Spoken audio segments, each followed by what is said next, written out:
Hey guys, welcome to Wrestling Daze and welcome to today's Raw review. This was a bit of a strange show, obviously very heavy on King and Queen of the Ring qualifying matches, and it kind of meant there wasn't much room for other things. The vibe I got from our live stream was that people were really hoping for some big talking points. Obviously, we've been spoiled with some incredible action, incredible shows, some massive talking points. This felt more like a show that I suppose needed to happen if we're going to get to the juicy later rounds. Maybe there was a bit of an argument for a bit more of a balance. I know they gave us a CM Punk promo. I know that we got a Becky Lynch sit-down interview. Neither of those seemed to provide much drama, if you will. I do like the LIV situation, though. I will say that. I do like what we're doing there, and I am very invested in that. So for me, I was entertained. But just judging by the reaction of people in the community and in our live stream chat, it does feel like a show that maybe didn't hold everyone's attention. But we started with some bad news, and that was that Drew McIntyre was injured. He would not be in the tournament. Obviously, he was going to be facing Finn Balor. He would be replaced, but we wouldn't find that out before the show. These were the matches that we were getting.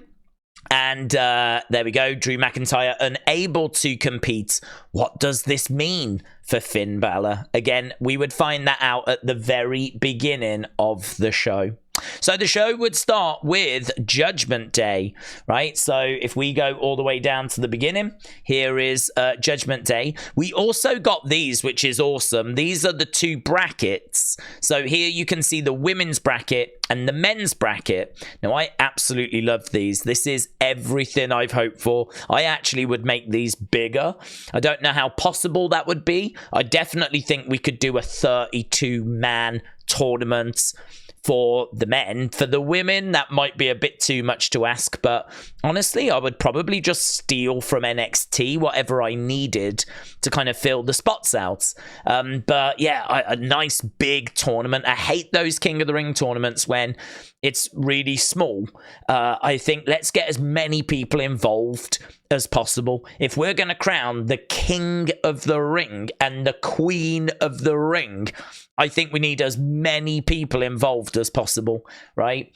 So I love this, and I love the fact we can see the bracket as well, so that we know whoever wins goes on to face whoever, and we can map it out, and we can talk about it, and we can predict things. So love this. I think I will do a separate video where I sit down and map this out, but to be honest with you, I'm probably going to wait for the SmackDown side so that we've got an idea as to where we are after SmackDown. That would make most sense. So maybe Sunday we'll do that. So those were the two brackets. Then we started off with, look at this Monday Night Hug. This was Judgment Day. Damian apologizing to Finn and JD for what happened after and the fact he lost his cool. I did love Dominic coming up behind and giving a hug like he didn't want to be left out. Dominic coming over. So they were basically saying that, well, surely Finn gets a bye. Of course, he doesn't get a bye. And so that meant that we actually then got the reveal, and that it was that Jey Uso was going to be stepping in. So Jey Uso steps in. And so then, of course, we get Jey Uso taking on Finn Balor. Yeah, this dude was backstage. He would feature later. His name is Dan Hurley. He is NCAA coach for a basketball team. I'm in the UK. This doesn't mean anything to me. But we did see him in a backstage segment later on with R-Truth and The Miz. So we went to this first round match, and you can see here it was a win for Jey Uso. The community scored it 96% goods. I actually thought Finn Balor was going to win because I felt very confident Elia was going to win later, and I didn't think we would do Jey Uso versus Elia Dragunov. That's face versus face. In my mind, it made more sense to do Elia versus Finn, face versus heel. And certainly when Drew McIntyre appeared, I felt very confident then that actually Balor was going to win, but it didn't go that way. Drew appeared, he stared at Jey, almost cost Jey the victory, but Jey managed to overcome and actually secure the win. So I was surprised by that win. We then saw Drew driving off, and literally as he's driving off, CM Punk arrives. And what was really cool was that we followed Punk as he walked his way to the ring. So Punk would arrive, he would get in the ring, he would then cut a promo. It was at this exact moment we got the QR code as well. I did like Punk as he was walking to the ring saying to Chad Gable to take it easy on the other members of Alpha Academy, because he was there berating them, right? I thought that was good. So right, as Drew drives off, CM Punk arrives, and then we get the CM Punk segment, right? So he is in the ring, and he's cutting this promo. The promo, he wants people to tweet Drew to get Drew to come back. He sort of makes out that he's going to wait for Drew to return, and he does a little bit, but he quite quickly gives up, in all fairness. He says for weeks and months he's had to listen to what Drew's had to say, and then he questions, it dawned on me, like, do you hate me or do you actually hate yourself? He said, I broke your elbow, I'll break your face, and I'm gonna break your heart, right? And there was another moment in there where he spoke about how he chokes people. James Chadwick in the chat pointing out that that was a reference to him choking Jungle Boy. I gotta admit, I'm really over all that stuff now. I don't need those little references, but it will have still popped people. So yeah, there wasn't really much to this, you know, considering this was CM Punk and there was so much excitement to see him. The crowds were a bit quiet for this. There wasn't really anything in there that really got people going, and I'm not going to say that it was a miss or anything. It was fine, it was entertaining, but I think this segment probably needed to do a little bit more heavy lifting than it did, because the rest of the show was like qualifying, first round qualifying matches. So a CM Punk segment really needed to deliver some punch, and this was fine, it was entertaining. I just don't know that it did enough for me personally. So, yeah, we got that, and then we moved on backstage. We got Ricochet. Braun Strowman was there. He bumped into Ricochet, so they were backstage, and Braun was basically saying he'll always stand up for the little guy. Obviously, he came to Ricochet's aid last week. Then we went to our next match. This was Iyo against Natalya. So the community scored the first match 96% goods. Second match got a 97% good rating. So people really enjoyed it, right? It was definitely towards the higher end of good, sneaking almost into great. So people enjoyed it. Dakota with the distraction, though, meant that Iyo got the victory. Asuka was injured as well. We found out that Asuka was injured, and we found out that Dakota was going to replace her later in the show. So quite a bit going on. And there you can see Iyo Sky progressing. This is when we found out about Dakota replacing Asuka. Asuka picking up an injury, I'm guessing, at Backlash. We then got a really nice video package for Elia Dragunov, who I am a big fan of. I know many of you are a big fan of him as well. And a little congratulations for Ricochet, the Speed Champion. Although he didn't come out with that Speed Championship as mentioned by Wrestle with Andy, who was in our watch-along.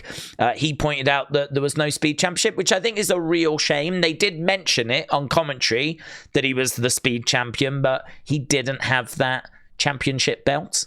So that took us to our third match. This was Ricochet against Elia, and oh, did this bang. This was so good, and it was so needed. Great 86%. I love this. Brilliant H-bombs that were connecting by Elia. Obviously, Ricochet bringing that agility, lovely pace to the action. Great 86%, but it was Elia that managed to pick up the win. WWE saying this match was sensational. From the best kept secret in WWE to advancing in the next round of the King of the Ring tournament, Elia has made a huge impact tonight. I agree. I really enjoyed it. We then quite quickly went to our next match, actually. This was Ivy against Zoey, and this was quite the come down, right? This honestly was clunky. It was a little bit sloppy in places. I don't know if the chemistry was just off. I don't know. Sometimes, like, if you don't quite get into the rhythm of the match, it can then be a bit difficult to get into the rhythm of the match. And so there was just a few moments that were off here. This got the lowest rating of the night. It was good, 74%. But there was people asking, how did it even score that high? I don't think this was a complete disaster, right? But it just was not to the standard of the other matches. But it was good to see these two get an opportunity. I like both of these women. So, you know, sometimes these things happen. It was Zoey that picked up the victory and Zoey that progresses in the tournament. Ricochet saying, I lost again. I'm sorry, guys. So, Ricochet, you've got nothing to be sorry for. The Speed champion will whiz on. Right. So they picked up the victory. This was the backstage moment with Awesome Truth.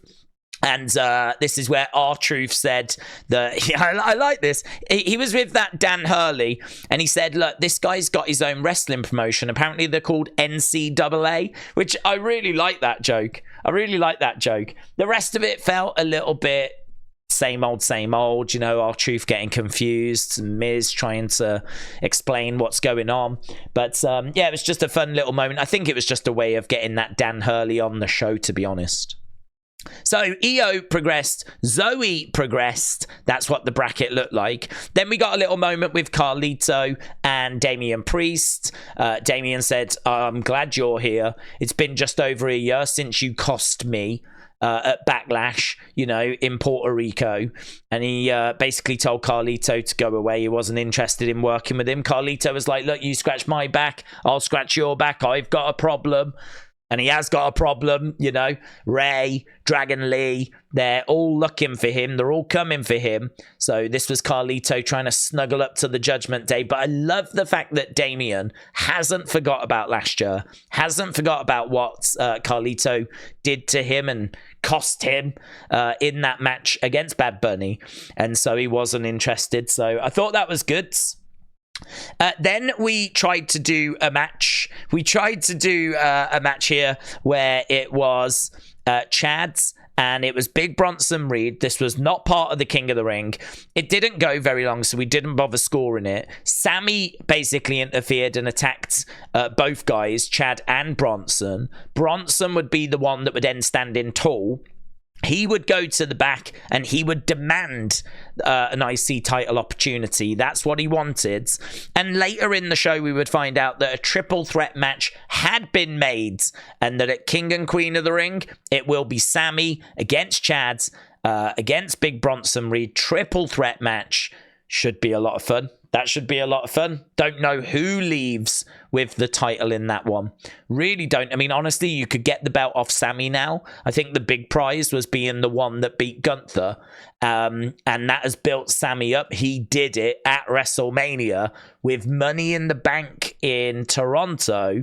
Does that mean that we get the IC title off Sammy now?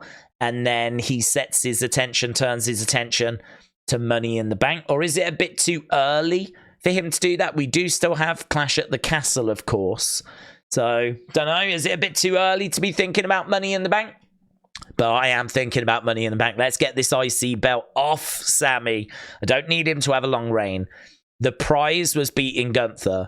And now there's a new prize, which is getting that Money in the Bank. But it might be that Jey Uso gets that briefcase or LA Knight gets that briefcase. There's no guarantee that it'll be Sammy, but I would love for it to be Sammy. So I don't know. I think that's going to be a hard one to predict. Then we got a video package for Lyra Valkyria. Very, very cool. Then we were shown this image of Becky. So we moved on to Becky and Michael Cole sit-down interview. And basically Michael Cole, for some reason, was being all friendly and nice. And he was like, what was that outfit about? And he was asking her about her outfit. He was asking her about her hat. And she was like, I don't know, you know, got to go big, haven't you, sometimes? She was then running down a load of the competitors that she was going to, or would like to defend against. She said that Lyra was the most gifted competitor she's ever been in the ring with, which is a crazy statement, but, you know, really putting Lyra over. Liv interrupted. So Liv came down and she was not happy because she was not mentioned. She said she's tired of being overlooked. Becky said, you've never beaten me, right? Liv said, well, now I've got a purpose, right? Now I've got a purpose. Now I can beat you. Apparently that's what was missing before. She didn't have a purpose, and so that's what was missing. And then Dakota interrupted with damage control. Liv bailed on Becky and said, this isn't my problem, leaving Becky on her own. Lyra came out to help Becky. The two Irish girls cleaning house. And of course, that would get us to our next match, Lyra versus Dakota. So what I would say here is that Liv came across quite heelish. You know, she was interrupting Becky. She was upset with Becky. We're obviously going to do a match. Becky is the face. I don't know that Liv is full-blown heel, but there was a lot of heel things here, like bailing on Becky and saying, this ain't my problem. You know, kind of being out for herself. Actually, when Lyra came running down, she looked at Liv and was like, what are you doing? Like, why, this isn't you. And then she got in to help Becky. I'm quite interested in this, to be honest, because I think Liv needs something like this. I think the fans were kind of turning a bit on Liv because of the Rhea situation. You know, the fans did not like the fact that Liv cost Rhea and they were starting to boo her. So we might as well lean into that and kind of see where it goes. And I think this is probably the most interesting that Liv has been in forever for me. So I'm quite on board with seeing where this goes. We know it goes to a title match. Liv versus Becky. We know that much. But could she win? Could Liv become champion? I'm thinking someone's going to cost... I don't know that it'll be Rhea. It might be too early for that, but I wonder if someone else is going to cost Liv, and then Liv has to deal with that problem. I don't know. It's, again, a tricky one, isn't it? It's a tricky one. But then we went to our next match. This, of course, was the match between Lyra and Dakota. The community scored this good 92%, so it couldn't get into that great range. I have got to moan, and I am kicking off here, right? This is one of those moments that's going to get clipped and shared all around the internet because I am going off, right? During this match, they showed an image of Planet of the Apes. I think in America, you might have got the trailer. We didn't even get the trailer. We just got a still image with some audio of the film playing behind this still image, right? And they played it during the match. It was not very long. It was all of like 10, 20 seconds. But come on, could you not have done it like picture in picture? Or could you not have done it after a match? Like, why did it have to be during a match? Why did it have to interrupt the match? I mean, we know why, because of money. But like, oh God, honestly, I don't mind WWE making money. I want them to make money. I love them. I love the promotion. I have done since I was young. But things like this just really annoy me. You know, it's the same sort of situation as like having dude wipes written all over the ring at WrestleMania. You know, again, that was for money. It's the same reason why we have a Prime bottle in the ring, center of the ring during premium live events. You know, that doesn't make wrestling better. It's just another way of making money. It's one of those, isn't it? You've got to make money, but I think there has to be a line where you go, no, don't do that. And, you know, interrupting a match is bad enough with commercials. I don't need I don't need film trailers now. Because the concern is this is where things are going to go. You know, things aren't going to get better for us. They're only going to get worse. There's only going to be more film trailers. There's only going to be more bad sponsors, right? So it's going to be a situation that gets worse, not better. Just like the ticket prices. Just like the Scotland ticket prices. £500 for an average seat. You know, that's getting worse. That ain't getting better. So that's the concern. So that's me. I've had my moan now. I said that I was going to go off. I said I was going to be savage. And that's exactly what I was.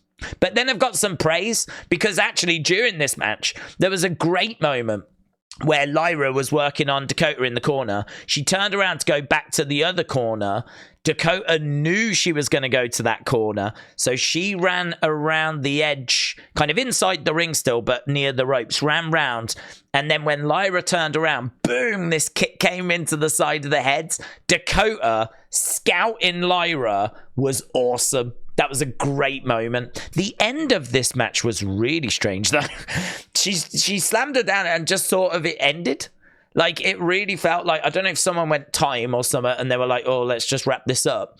But I don't know, it didn't feel like a big build and a big finale. It just sort of finished. So I thought the ending was a bit strange. But yeah, it was Lyra that got the victory and was able to progress.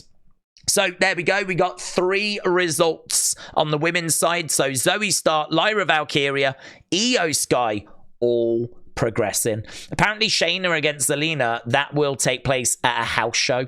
And we'll figure out who advances from those two at a house show. Then these were the matches for next week that have been announced. So we've got all of those.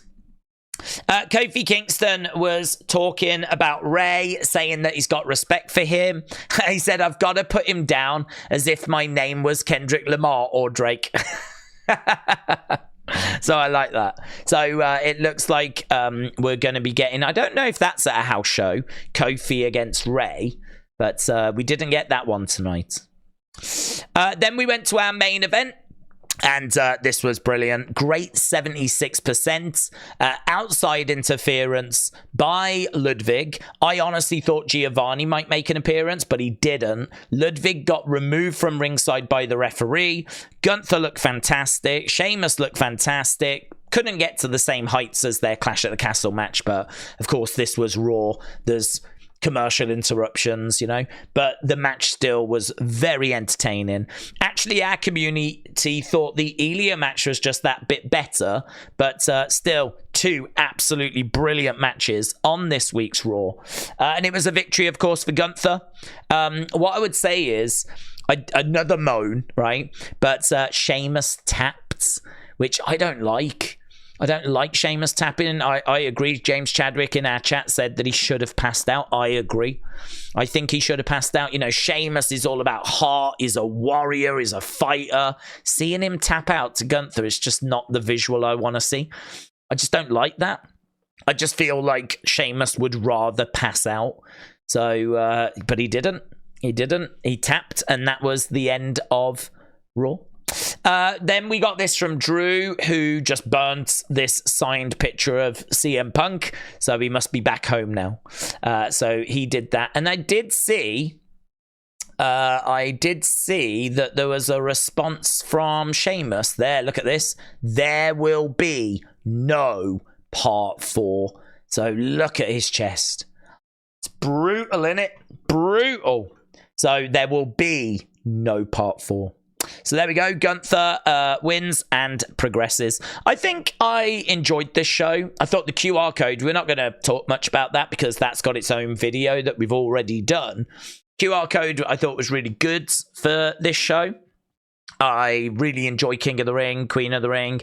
I know that it's not the big talking points that people were looking for, but they'll come. And actually, you know, the more this tournament progresses, the more it matters the more big talking points are on the way in this tournament as well.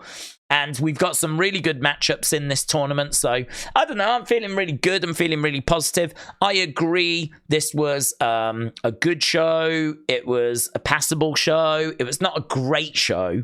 It was not an all-time show or anything like that. It didn't have these big bombshells, these big talking points. But I think this was really solid. Really solid. I'm thinking a 6.25, maybe a 6.5. Probably a 6.5. I'm around that kind of a ballpark. It was solid. It was not spectacular. It didn't have them OMG moments, but come on. These superstars are still giving absolutely everything to entertain us. And look at that picture. You can't tell me that this guy has not given everything there. So we did get some really good stuff here. So, you know, LIV, I'm enjoying that. The Elia match, amazing. Gunther Sheamus, amazing. The CM Punk, getting a CM Punk promo, you can't be down on that. The QR codes, yeah, come on. It was good. So I'm going to give it a 6.5. Let me know your thoughts down in the comments below. Appreciate the support as always. I hope you enjoyed this week's Raw. If you didn't, don't worry about it. It's in the past and on we go. And we will be back with another live stream for WWE NXT. Thanks for watching. Appreciate the support. Bye for now.